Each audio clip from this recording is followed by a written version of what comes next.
The sand oracle of ancient Egypt. In the golden lands of ancient Egypt, where the Nile flowed like a silver serpent under the burning sun, there once lived a young scribe named Seti.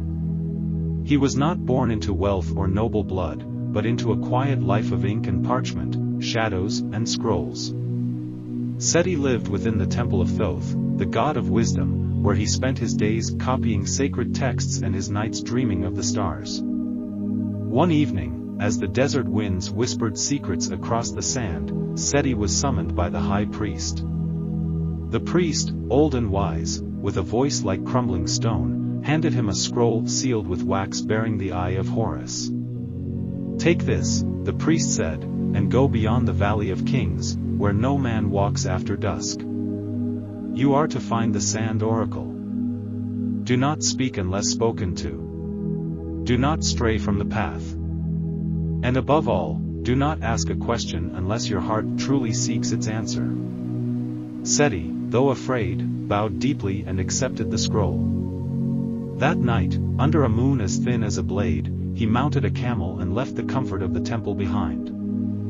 He journeyed across scorched plains and wind-carved dunes, through places where bones of ancient creatures lay half-buried in sand. After 2 days of travel, as twilight painted the sky in bruised purples and gold, he arrived at a circle of black stones, the place the priest had marked on the map.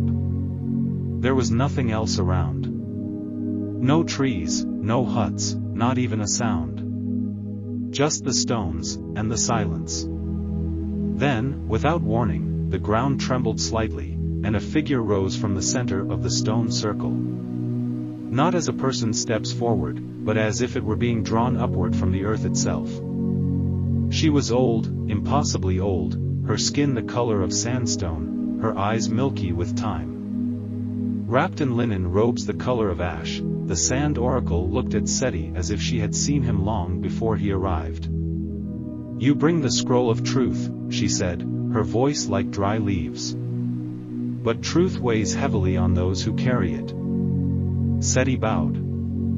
"I have come seeking wisdom. The priest said you would guide me." The oracle nodded slowly. "Then ask your question. But remember, the answer may not be the one you wish to hear." Seti hesitated. He had many questions, about fate, about his family, about his place in the world. But only one rose from his heart like incense from fire. "Will I be remembered?" The oracle's eyes glinted. She motioned for him to come closer. When he did, she reached into the sand and pulled out a small hourglass, its glass clouded, its sand dark like night. "This is your life," she whispered. "Measured in grains of choices. If you return to the temple, your name will vanish with the wind. Your scrolls will be copied by others. Your bones will join the nameless in the tombs."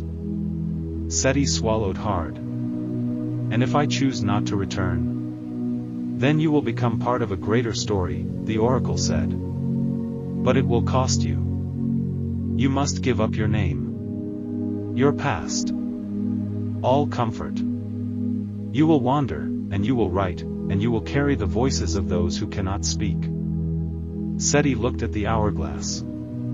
The sand was falling slowly, steadily, a reminder that time waited for no one. He took a deep breath. "I choose the story." The oracle smiled for the first time. She held out her hand and gave him the hourglass. It was strangely warm. "Then go, story-bearer. Travel from village to village. Write the forgotten histories. Speak the names the wind has stolen. One day, someone will remember you, though they may not know your face." And just like that, the oracle sank back into the sand, vanishing as if she had never been there. Seti turned away from the stone circle. The desert no longer seemed empty. Each grain of sand whispered a name, each breeze carried a secret. He wandered far and wide, from Nubia to the Libyan desert, writing the stories of farmers and pharaohs, queens and children, fallen warriors and broken-hearted poets. And though his own name was lost to time, the tales he carried lived on, passed from mouth to mouth, scroll to scroll, until they reached us, carried by wind, memory, and maybe a whisper from the sand. So if you ever walk alone under the stars, and feel a story brushing your ear like a breeze, listen closely. It might be Seti, the nameless scribe, still telling the stories of a world long gone, but never truly forgotten. The Scribe and the Whispering Statue, a continuation of the tale of Seti, the nameless story-bearer. Long after his encounter with the Sand Oracle, Seti wandered deep into the south of Egypt, to a village forgotten by maps, nestled between two cliffs shaped like lions' paws. The villagers were quiet, cautious people. They watched Seti with suspicious eyes, but when he offered to trade stories for shelter, they allowed him to stay in an empty stone house, abandoned by time. That night, a boy no older than 10 approached him with wide, fearful eyes. "Story-bearer," the boy whispered, "they say you speak with spirits. Can you speak to her?" "Her?" Seti asked gently. The boy nodded. "The statue in the cliffs. She speaks at night. Only I hear her. She cries." Seti raised an eyebrow, curiosity stirring within him like desert wind before a storm. "Take me to her."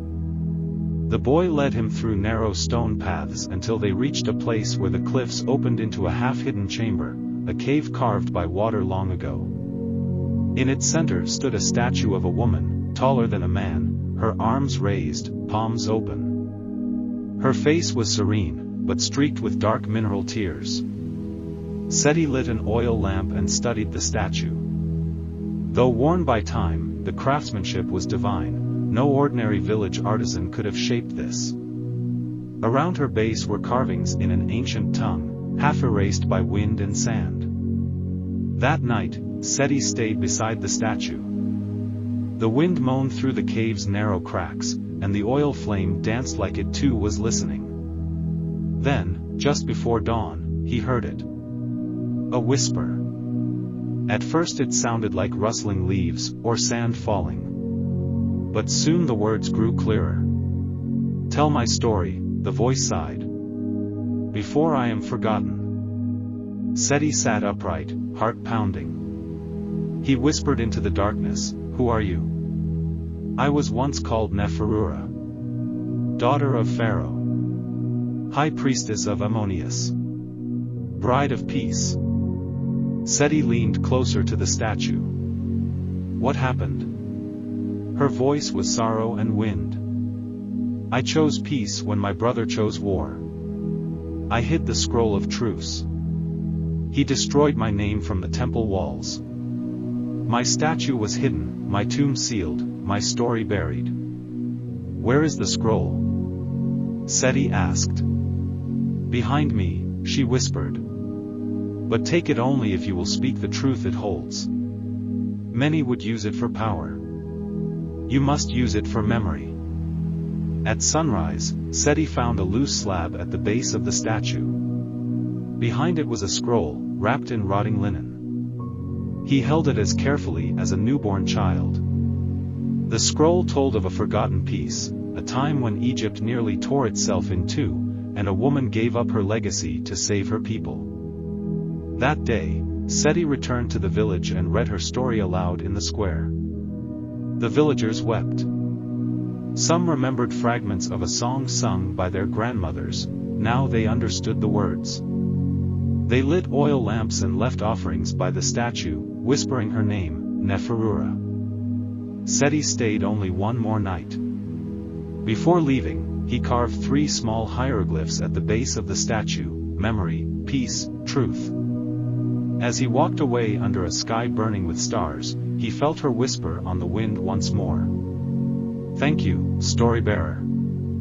I live again." And so, through the voice of a forgotten priestess and the pen of a nameless man, the truth returned to the world, not as power, but as peace.